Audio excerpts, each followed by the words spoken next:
मृत्यु को आना ही है। एक बार हमने एक कथा में कहा था,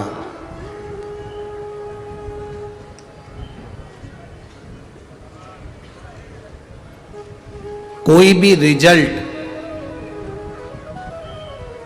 ये तय नहीं करता कि आपका फ्यूचर क्या होगा। एक कथा में हमने कहा था कि कोई भी रिजल्ट कभी ये तय नहीं करेगा कि आपका फ्यूचर क्या होगा, आपका आने वाला समय कैसा होगा।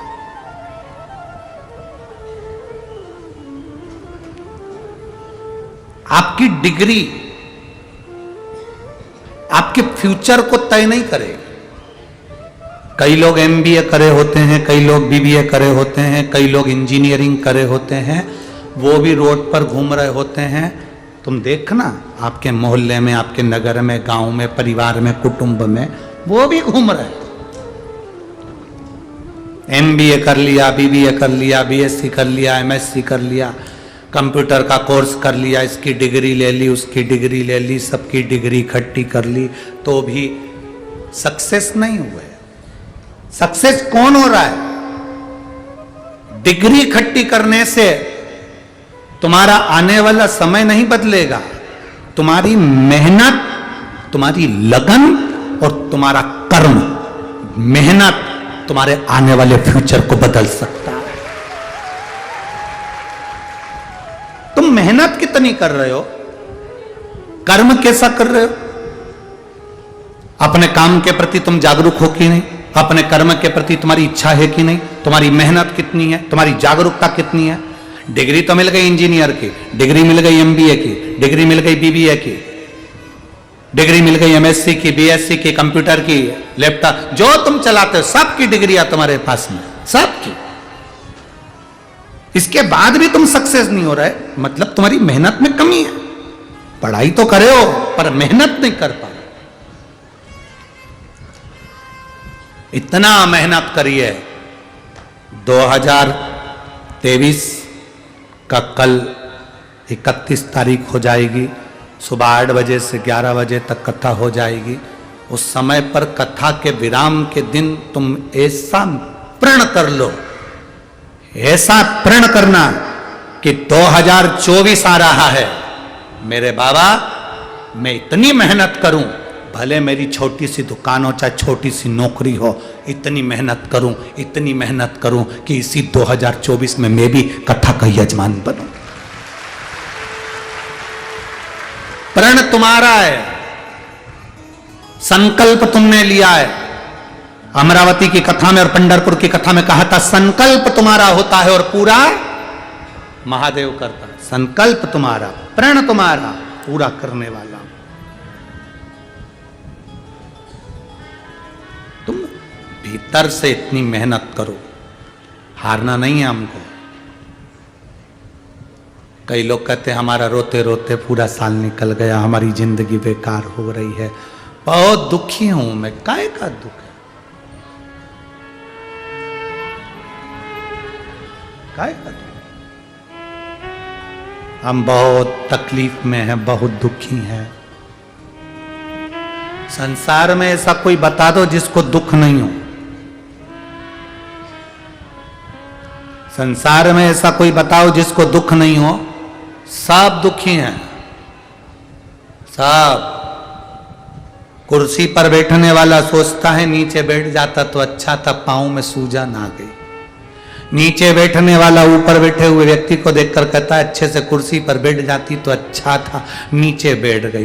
पीछे वाले सोचते हैं आगे बैठते तो ज्यादा अच्छा होता। आगे वाले सोच रहे हैं ऐसे बैठे बैठे पांव दुखिया, इससे तो पीछे बैठ जाते तो अच्छा होता।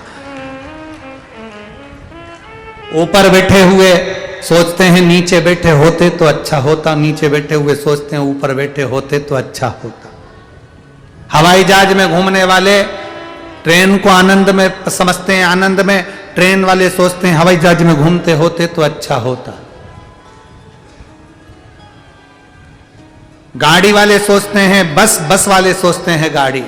जीवन में कोई सुखी नहीं है, केवल संसार में ये मन अगर आपका संतुष्ट है, मन के अंदर संतुष्टि है तो दुनिया का सारा सुख तुम्हारा, सारा सुख तुम्हारा।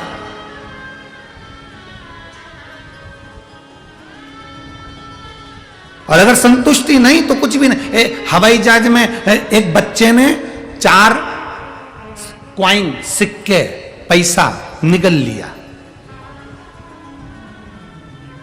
हवाई जहाज में एक बच्चे ने 4 सिक्के निकल लिए, पैसा निकल लिया। उसकी मां रोने लगी, चिल्लाने लगी, मेरे बच्चे ने सिक्का निकल लिया, मेरे बच्चे ने सिक्का निकल लिया, मेरे बच्चे ने क्वाइन निकल लिया, मेरे बच्चे ने पैसा निकल लिया। सब भागा दौड़ी हो गई हवाई जहाज के अंदर। एक लड़का उठा, उसने कहा हटो मैं सिक्के निकाल देता। उसने बच्चे को पीछे से 2 धरके दिया, टेढ़ा कर दिया, आड़ा कर दिया, उल्टा कर दिया, सीधा कर दिया, मुंह पे मारा, पीछे मारा, पीठ में मारा। थोड़ी देर बाद सिक्के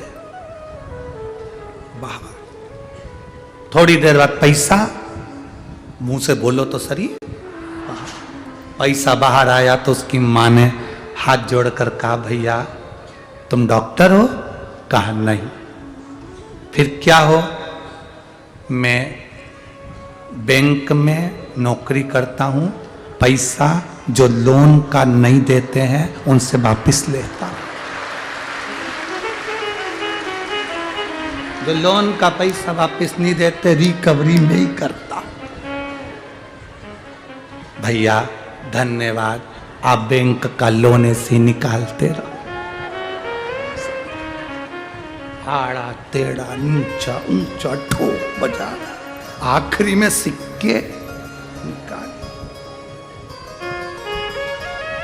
निकाल। अब कई लोग कह रहे हैं कि हमारी जिंदगी बड़ी दुखी है, बड़ी दुखी। ना ना ना, शिव महापुराण में जितने भी शंकर की कथा सुनने वाले हैं, चाहे मोबाइल पर सुनो, टीवी पर सुनो, चाहे पंडाल में सुनो, जितने कथा सुनने वाले हो, अपने मुख से कभी मत कहना कि मैं दुखी हूं। शिव महापुराण की कथा में बाबा से कहकर जाना, बाबा सब दुख काटो। अपने रिश्तेदारों से कभी मत कहो कि मुझे पैसे की जरूरत है। अपने रिश्तेदारों से जाकर मत कहो मुझे ये दुख है। अपने रिश्तेदारों से मत कहो कि मेरी बेटी की शादी करना है। अपने रिश्तेदारों से मत कहो कि मुझे बेटे की शादी करना है। अपने कुटुंब परिवार से मत कहो कि मुझे दुख है। तुम उनसे कहोगे वो हंसेंगे। कथा का पंडाल तुम्हारे नजदीक में जहां शिव पुराण की कथा हो रही हो, कभी कुबेरेश्वर धाम का मेरा बाबा तुम्हारे यहां कथा करने के लिए आ भी जाए, उस पंडाल में बैठकर दिल से कहना, बाबा सब दुख ओ मां सब दुख उस स्थान पर बैठकर बोलना कि मेरा दुख तुझे काटना पड़ेगा। पंढरपुर की इस पवित्र भूमि पर जितने लोग आए हैं, लाखों की संख्या में कथा सुनने पहुंचे हो, दिल से कहकर जाना, भोला सब दुख काटो। उस दुख का नाम नहीं बताऊंगी मैं। अगर तुम कहो कि मेरा पेट का दर्द बंद कर दो तो तुम्हारा एक दुख है। तुम कहो कि मेरा सिर का दर्द बंद कर दो तुम्हारा एक दुख है। मेरे बेटे को ऐसा कर दो वो एक दुख है। नहीं, बाबा सब दुख, सब, यहां किसी दुख का नाम नहीं बताया, सब दुख काटो। और हम कब बोलते हैं इसको बोलते कब हैं? जब श्री शिवाय नमस्तुभ्यम बोल लेते हैं। श्री शिवाय नमस्तुभ्यम का मतलब भगवान को हम जब नमस्कार कर लेते हैं, बारंबार प्रणाम कर लेते हैं, बार बार उनकी स्तुति कर लेते हैं। शिव महापुराण के विद्येश्वर संहिता में लिखा, एक बार किसी के मुख से श्री शिवाय नमस्तुभ्यम निकल जाता है, उस मुख का ही दर्शन कर लो तो हजारों अश्वमेध यज्ञ का फल मिल जाता है।